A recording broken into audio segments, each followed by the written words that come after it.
Je suis très contente de vous souhaiter la bienvenue à ce webinaire. Donc, on va essayer de vous présenter à la fois le département, mais aussi les programmes de premier cycle, démystifier également ce que c'est que les sciences des religions de manière assez succincte et rapide. Pour atteindre ces objectifs-là, je suis ce soir accompagnée à ma gauche de Vanessa Toupin-Lavallée, qui est étudiante au baccalauréat en sciences des religions et qui termine cette session-ci son programme, ainsi que de Stéphanie Tardy, qui est étudiante donc en fin de deuxième année, qui complétera son programme à l'automne prochain. La manière dont on va fonctionner, c'est qu'on va donc procéder avec un plan très court, c'est-à-dire que Vanessa va commencer par vous présenter son parcours. Ensuite, Stéphanie pourra présenter également le sien. Et je reviendrai à la caméra pour vous parler des programmes en tant que tels et du département de sciences des religions. Et à la fin de notre présentation, dans une vingtaine de minutes, vous pourrez ouvrir vos micros et poser également donc les questions de vive voix et on répondra également de vive voix à vos questions envoyées par clavardage. Alors, sans plus tarder, je passe la parole à Vanessa qui va vous présenter donc son parcours et puis le sens que ça prend pour elle donc d'être au département de sciences et religions. Merci Catherine. Donc, comme vous le savez, je suis Vanessa, finissant au baccalauréat en sciences des religions. J'ai terminé mon cégep il y a déjà 10 ans. J'allais au cégep Édouard-Montpetit où j'ai terminé un DEC en cinéma et communication et où j'avais déjà découvert à cette époque le fameux Mircea Eliade, historien des religions et spécialiste de la symbolique religieuse. Mais je ne connaissais pas la discipline de sciences des religions. Ce qui fait que j'ai travaillé pendant presque 10 ans au niveau de la gestion et des communications dans divers domaines et compagnies. Et j'ai décidé de changer de carrière et de faire ce qui m'animait vraiment, c'est-à-dire poursuivre la recherche et faire des études dans le domaine des sciences humaines parce que ça m'avait vraiment allumée à l'époque où j'étais au cégep. Et puis, après avoir essayé anthropologie, qui ne répondait pas tout à fait à ce que je cherchais, j'ai également essayé d'autres programmes comme administration, biologie, et je trouvais toujours pas ce qui m'allumait. Et quand le programme d'éthique et culture religieuse, le programme d'enseignement, a été établi par le gouvernement en 2008, donc autour de 2010, c'est quelque chose qui m'intéressait peut-être. Et donc, je me suis inscrite et j'ai découvert que les cours enseignés dans ce programme d'enseignement étaient reliés au département de sciences des religions. Et donc, j'ai commencé ma session à l'automne 2014, où j'ai pris comme premier cours l'histoire de la Bible et femmes et mythologie ancienne et actuelle. Et donc, je suis tombée en amour avec la discipline. Pourquoi? Car déjà, avec un cours comme la Bible, je pouvais voir toute la construction humaine derrière ce livre qui encore aujourd'hui a une importance capitale dans bien des sociétés. Et donc, au fil de mon parcours, j'ai choisi beaucoup de cours qui touchent aux religions autant anciennes que contemporaines. Donc, moi, je travaille sur la magie dans tous mes travaux de session, ainsi que les pratiques et rituels des religions comme ceux de la Mésopotamie ancienne, des Celtes ou même des Grecs, autant que ceux des nouveaux mouvements religieux comme dans le néopaganisme, néo-druidisme, Wicca. Donc, parce que ce sont également des nouvelles religions qui utilisent beaucoup la magie. Et donc, la pertinence pour moi de travailler sur ces pratiques-là, c'est de comprendre d'où nos pratiques viennent. Parce que même s'il y a 6000 ans en Mésopotamie, par exemple, on effectuait un rituel ou on utilisait une sorte de sortilège, en fait, c'est souvent les mêmes pratiques qui sont répétées inconsciemment dans les sociétés contemporaines. Également, dans les cours comme anthropologie des grands mythes bibliques, religion du Proche-Orient ancien ou religion de l'Occident ancien, cours que j'ai suivi durant mon parcours, j'ai pu constater que nos ancêtres avaient été grandement influencés par les religions de la Mésopotamie. Un cours comme anthropologie des grands mythes bibliques, par exemple, va établir toute la relation que les anciens judéens avaient lorsqu'ils ont composé les livres de l'Ancien Testament avec leurs voisins dans les pays comme Akkad ou Sumer ou même ceux du territoire actuel syrien et dans ces régions-là. Et en plus de m'intéresser aux pratiques de magie, je m'intéresse au rapport à la guérison parce qu'encore aujourd'hui, dans plusieurs sociétés ou groupes religieux, les pratiques et les rites vont être faits en fonction de pouvoir se guérir spirituellement et même physiquement dans certains cas.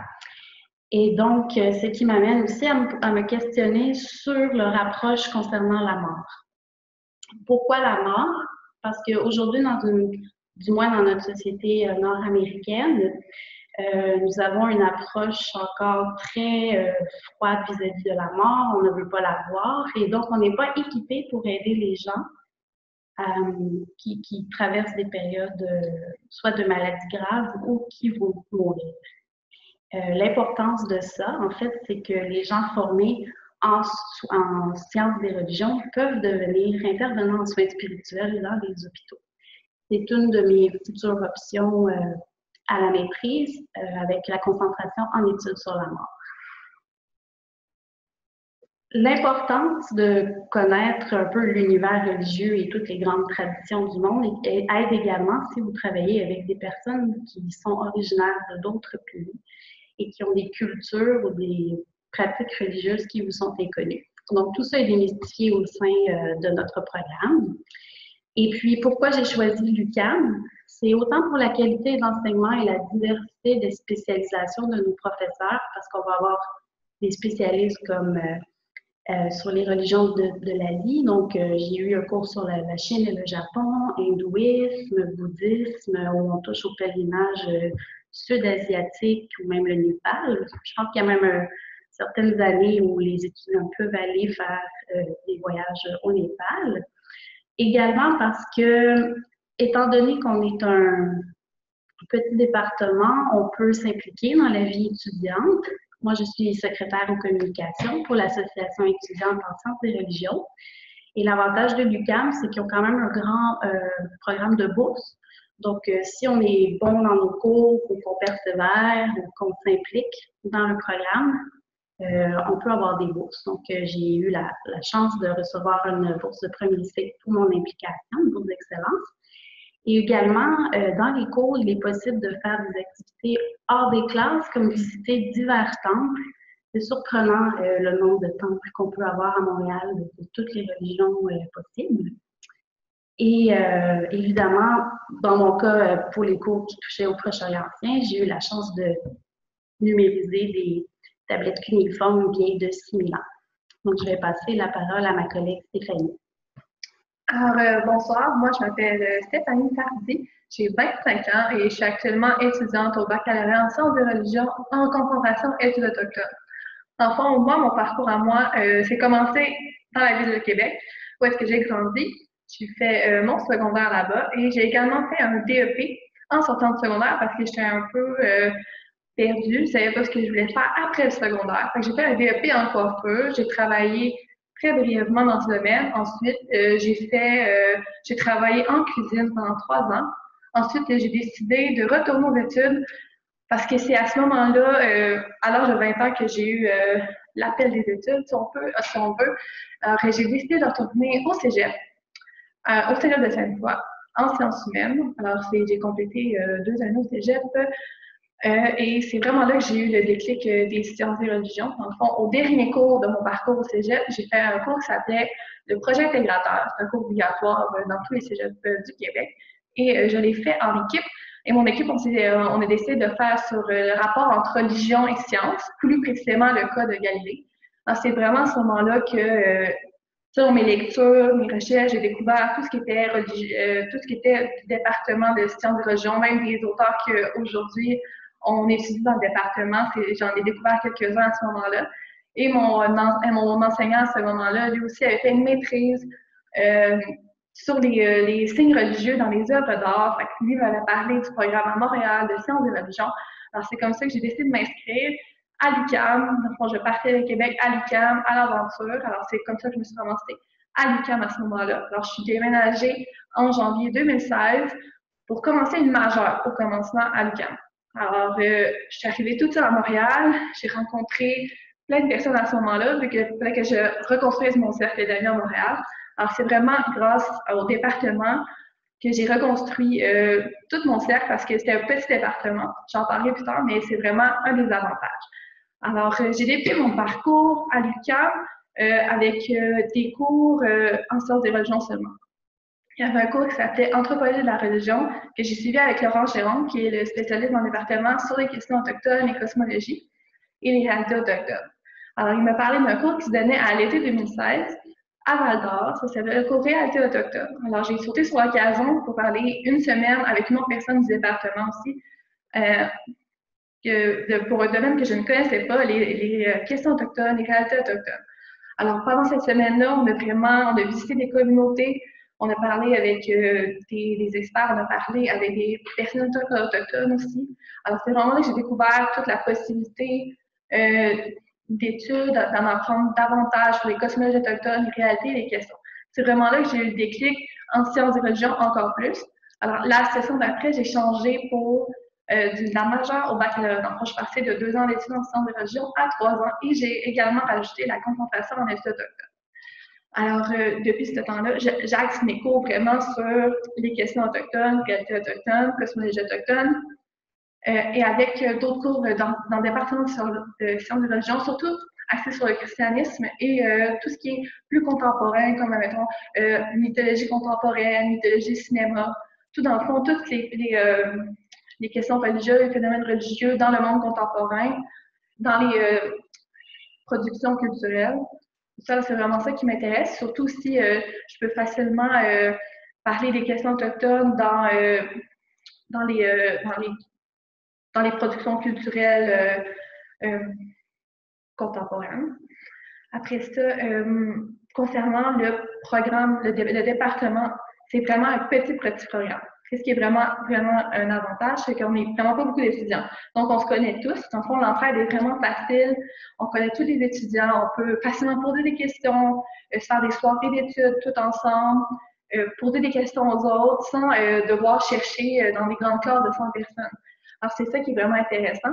Et au département, on a une association étudiante qui est l'AESR. Dans le fond, on a un local à l'UQAM et on se retrouve tout le temps là avant les cours, après les cours. Et c'est vraiment là que tout le côté social se crée. Et qu'est-ce qui est vraiment génial aussi, c'est le corps professoral est vraiment petit et les professeurs, à cause que nous sommes peu nombreux, nous connaissent. Donc, c'est vraiment facile d'avoir rendez-vous avec eux, de poser des questions avec eux. C'est vraiment ça. Quand on passe du cégep à l'université, c'est ça qui fait peur des fois. On se ramasse dans des grandes classes, on ne sait pas à qui se référer facilement. C'est vraiment un avantage en sciences et religions d'avoir le corps professoral vraiment disponible et c'est vraiment un avantage. Donc, je pourrais laisser la parole à Catherine pour la suite. Merci Stéphanie. Alors, j'ai donc la tâche de vous présenter de manière plus particulière le département, je dirais de manière quand même brève. Ce département, donc, a été fondé en 1969, au même moment où est fondé l'UQAM, donc l'université à laquelle il est rattaché. C'est une formation, la formation qui est offerte au département de sciences des religions. C'est une formation qui se veut à la fois multidisciplinaire, donc qui va tenir compte de différentes disciplines des sciences humaines, des sciences sociales, la sociologie, l'anthropologie, la psychologie, la philo, et éventuellement d'autres disciplines également de sciences humaines et sociales. On offre également une formation qui est non confessionnelle. Ça, c'est très important. On ne fait pas de la théologie. Donc, on va utiliser tous les outils de sciences humaines, de sciences sociales pour étudier les phénomènes religieux, à la fois les traditions religieuses, donc les religions qu'on dit patentées, comme le judaïsme, le christianisme, l'islam, l'hindouisme, le bouddhisme, bon, qu'on considère, que certains considèrent comme une religion, d'autres comme une sagesse ou une spiritualité, bon bref, ça peut être matière à discussions qui sont faites d'ailleurs dans les cours qu'on offre. Mais ce qui est très important de garder en tête, c'est que dès le départ, ce département-là n'a jamais été sous le joug, la responsabilité légale, juridique d'une église, comme c'est le cas pour les autres, soit départements ou facultés à travers la province, ici au Québec. C'est aussi une formation qui se veut critique. Ce qu'on veut faire, en fait, avec les formations de premier cycle en sciences des religions à l'UQAM, c'est donner des outils à chacune de nos étudiants, de nos étudiantes, pour être en mesure de regarder de manière critique, donc en s'interrogeant finalement sur le bien fondé, à la fois des doctrines, des dogmes, sur la manière dont les phénomènes religieux sont construits. Bon. J'ai parlé de tradition religieuse, mais on étudie également, et autant Vanessa que Stéphanie en ont parlé, on étudie également des phénomènes sociaux ou des productions culturelles contemporaines et même historiques qui nous permettent finalement de saisir ce qui est, je dirais, d'une certaine manière, l'essence du religieux. Bon. Donc, des fonctions qu'on retrouve dans des grandes traditions religieuses, on peut les retrouver dans d'autres types de phénomènes. Donc, c'est l'entraînement qu'on donne à nos étudiants au premier cycle. Et le corps professoral est effectivement relativement petit, puisque nous sommes 13 professeurs qui couvront un ensemble de champs plus spécifiques. Et il y a eu également, je tiens à le préciser, un renouvellement très important du corps professoral au cours des 6 dernières années, alors qu'on a embauché 6 nouveaux professeurs. Et on offre également donc des programmes de formation aux 3 cycles. On offre au niveau du premier cycle le certificat, la majeure, le baccalauréat et également une maîtrise, différents programmes en fait de deuxième cycle, des programmes courts de deuxième cycle également qui ont permis aux étudiants à certaines cohortes de se rendre sur place au Népal, de se rendre en Inde.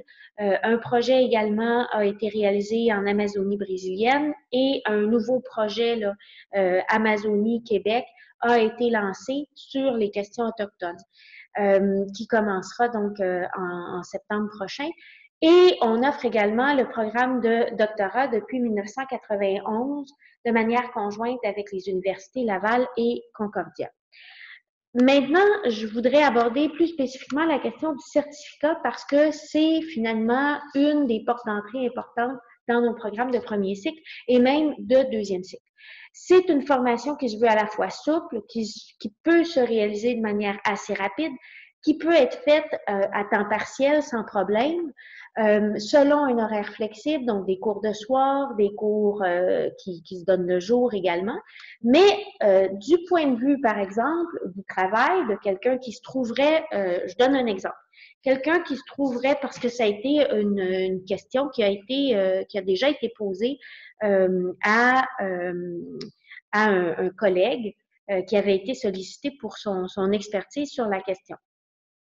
Par exemple, vous travaillez dans le domaine de l'urbanistique pour la ville de Montréal ou la ville de Québec ou une autre grande ville et une question se pose alors qu'on a excavé tout un terrain et là, on trouve un cimetière qui date du 19e siècle, bon, mais qui a été enterré, enfoui sous différentes couches de production architecturale.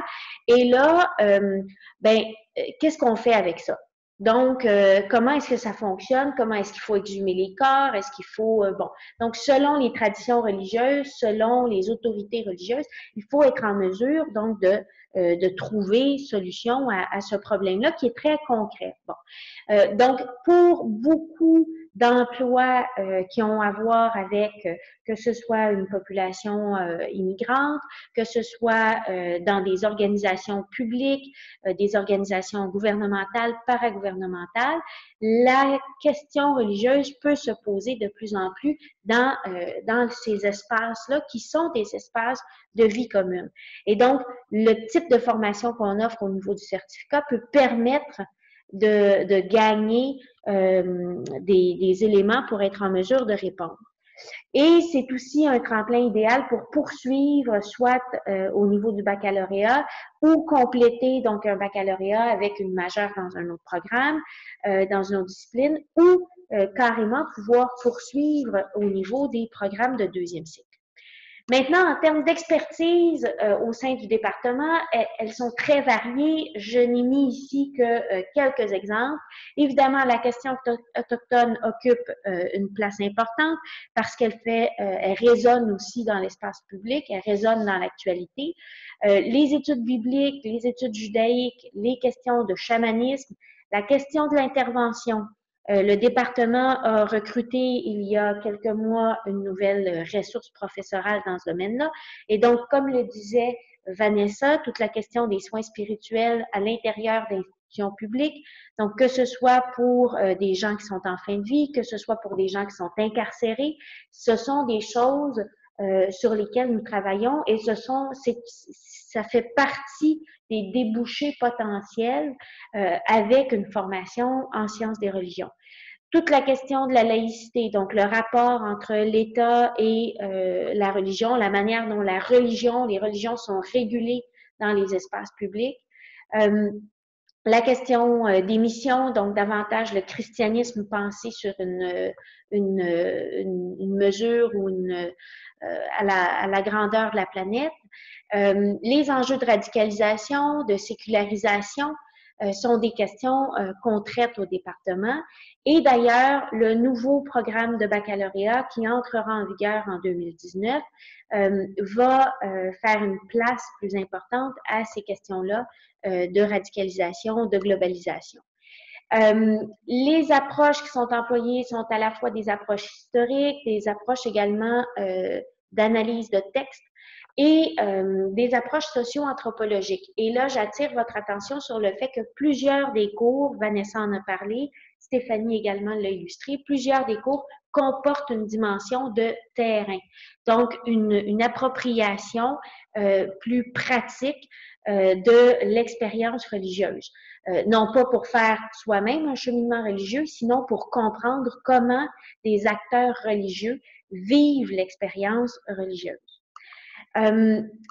Je termine avec les débouchés potentiels. On en a parlé rapidement. Au niveau gouvernemental, que ce soit au niveau de la fonction publique ou que ce soit donc dans des organisations ou des institutions du gouvernement, il y a des besoins pour réfléchir des enjeux, des questions qui se posent. Il y a également des besoins au niveau du milieu communautaire, donc dans différents types d'organismes, des organismes d'accueil des personnes immigrantes, des organismes qui travaillent plus spécifiquement avec les femmes. On le voit de plus en plus dans les milieux communautaires féministes. La question de la religion vient interpeller. Au niveau des communications également, comment parler de religion aujourd'hui, en 2019, dans le contexte québécois. Ça prend aussi une compréhension du phénomène religieux dans le contexte québécois sur la période longue, donc avec une compréhension de l'histoire. Ça, souvent, on a tendance à le négliger. Et j'arrive donc sur des questions aussi plus directement liées à l'histoire, les questions de patrimoine. Qu'est-ce qu'on fait avec du patrimoine bâti religieux? Qu'est-ce qu'on fait avec des églises? Qu'est-ce qu'on fait avec d'autres types de temples? Comment est-ce qu'on les transforme? Avec quelle visée? Les gens qui travaillent également dans des musées peuvent être appelés à traiter de la question religieuse. Les archives, donc des personnes qui auraient déjà une formation en histoire et qui voudraient compléter pour approfondir des questions davantage religieuses, pour s'orienter vers le traitement d'archives religieuses, ça peut être très pertinent que de se tourner vers les sciences des religions.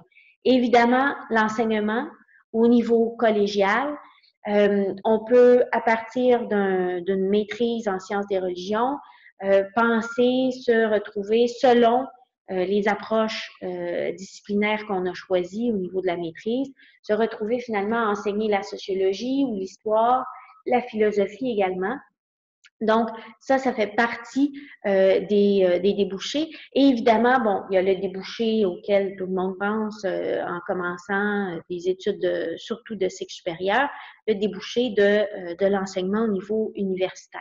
Bon. Je terminerai en rappelant une chose qui me semble très importante. Ah ben voilà, la recherche. Hein, ça arrive aussi qu'on forme des gens pour faire de la recherche en sciences des religions, effectivement.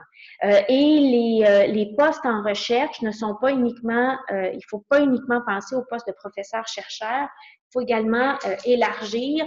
Il y a toutes sortes d'organisations publiques qui cherchent finalement des gens qui ont développé une compétence en écriture, en lecture, en analyse, en interprétation de données, qui sont en mesure de fournir une expertise qui est pointue et qui en même temps est en mesure de prendre de manière très large les questions. Et je dirais que c'est ce qu'une formation en sciences des religions à l'UQAM peut apporter, à la fois un regard précis, concis, un regard expert, mais aussi une capacité à prendre les enjeux à partir d'un point de vue beaucoup plus global, beaucoup plus large. Pour toute information, vous pouvez nous contacter par courriel, par téléphone et également prendre davantage d'informations sur le site Internet du département religion.uqam.ca.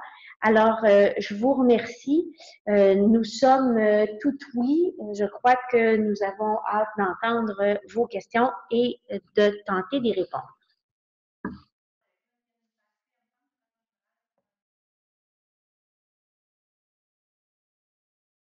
Je peux parler de la population étudiante pour ma part. Moi, je pense que il y a, ben, je peux pas dire le nombre exact, mais je trouve qu'il y a autant d'hommes que de femmes. Je pense pas qu'il y ait une majorité d'hommes, une majorité de femmes. Moi, je trouve que il y en a autant et le bord. Ouais. Ouais. Au niveau des professeurs, je suis en train de faire le décompte, en fait. Et selon mes chiffres, nous sommes pratiquement à parité, mais il se trouverait que la genre féminine l'emporte par une professeure. Donc, sur 13 professeurs, on compte 6 professeurs et 7 professeurs. Ce qui ne fut pas toujours le cas, puisque c'est très drôle de se faire poser cette question-là, parce que ce matin, je travaillais sur des chapitres de livres et justement, j'étais en train de d'indiquer les noms des fondatrices du département, et en 1969, il n'y avait qu'une femme, en l'occurrence Anita Caron, qui était une des premières théologiennes formées au Québec.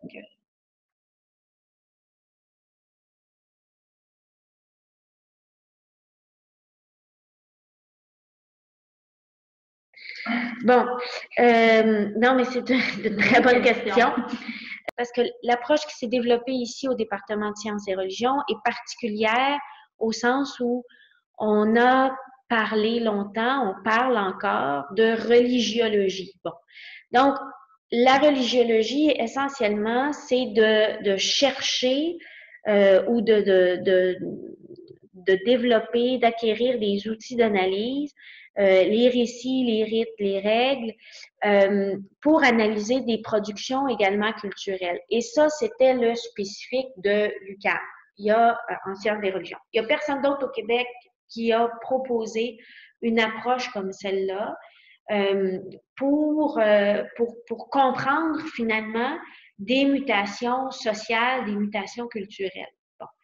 Et jusqu'à aujourd'hui, il n'y a pas de projet méthodologique, épistémologique non plus, aussi structuré dans le domaine des sciences des religions au Québec que celui qu'on a, qui s'est développé ici à l'UQAM. Voilà. c'est ce que je dirais. Je peux te rajouter juste un petit truc. Pour avoir fait des sessions au sein d'autres universités, je dirais que de ce que j'ai remarqué, c'est que la particularité à l'UQAM, c'est vraiment les cours de terrain qu'on offre. C'est pas quelque chose que j'ai vu ailleurs. Donc, ça peut aussi aider à répondre à ça.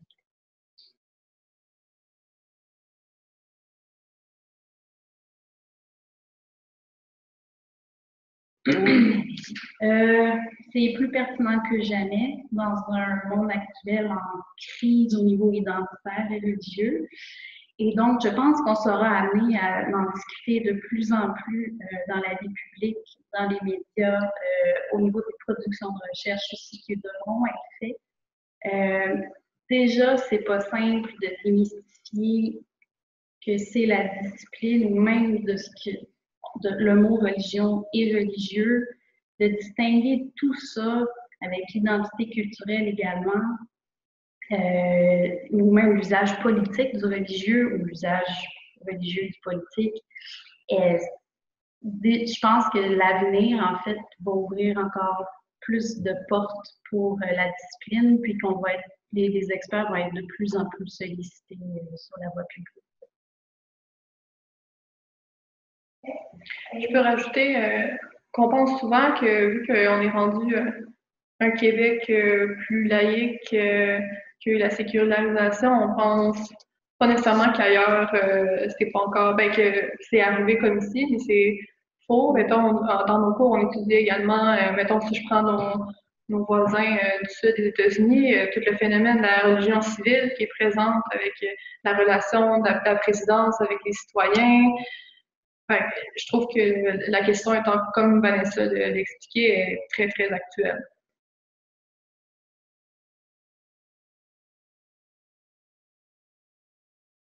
Oui, tout à fait. On a embauché en 2012, janvier 2012, une collègue, Roxane Marcotte, qui a été formée en philosophie, en philosophie et en droit islamique, pour la période plus classique, mais qui est également en mesure donc de traiter des questions contemporaines et donc qui enseigne différents cours, mais entre autres un cours intitulé Islam et modernité.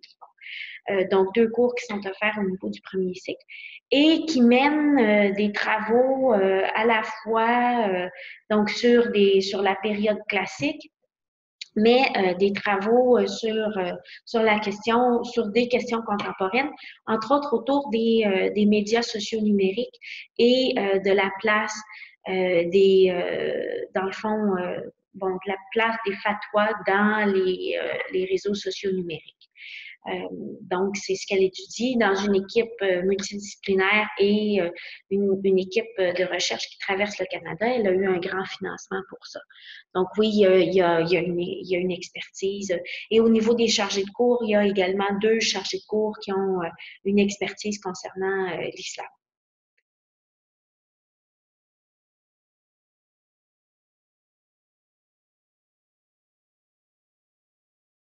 Stéphanie, elle peut répondre pour la portion qu'elle a vécue. Moi, dans le fond, pour la portion terrain, moi, c'était dans le cadre de la concentration d'études autochtones. On fait un cours qui s'appelle Réalité autochtone et c'est complètement sur le terrain.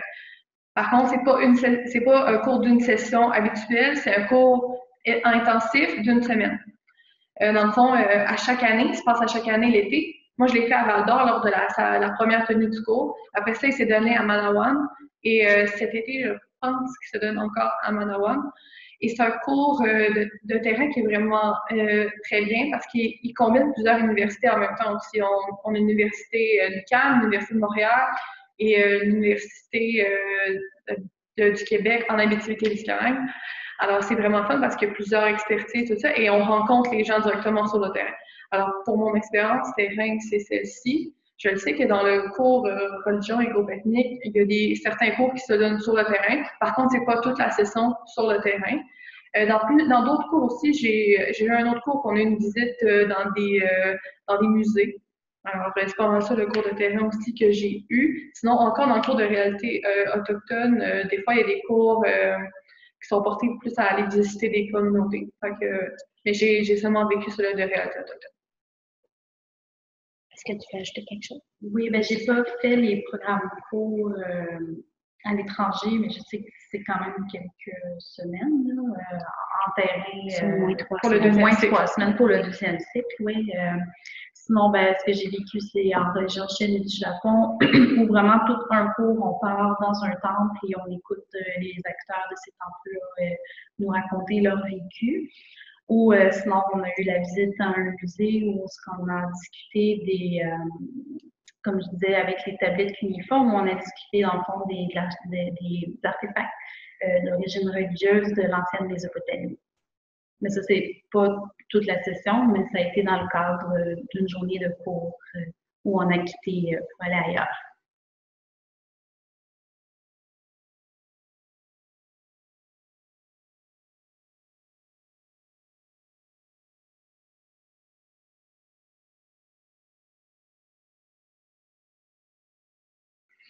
Bon, ça, c'est une excellente question. Ce que je répondrais, c'est que ça dépend vraiment des débouchés. Ça dépend de ce que vous voulez faire. Par exemple, si vous voulez devenir, bon, je sais pas, moi, je dis journaliste, bon. Et puis, vous aimeriez couvrir des questions plus religieuses. Bon.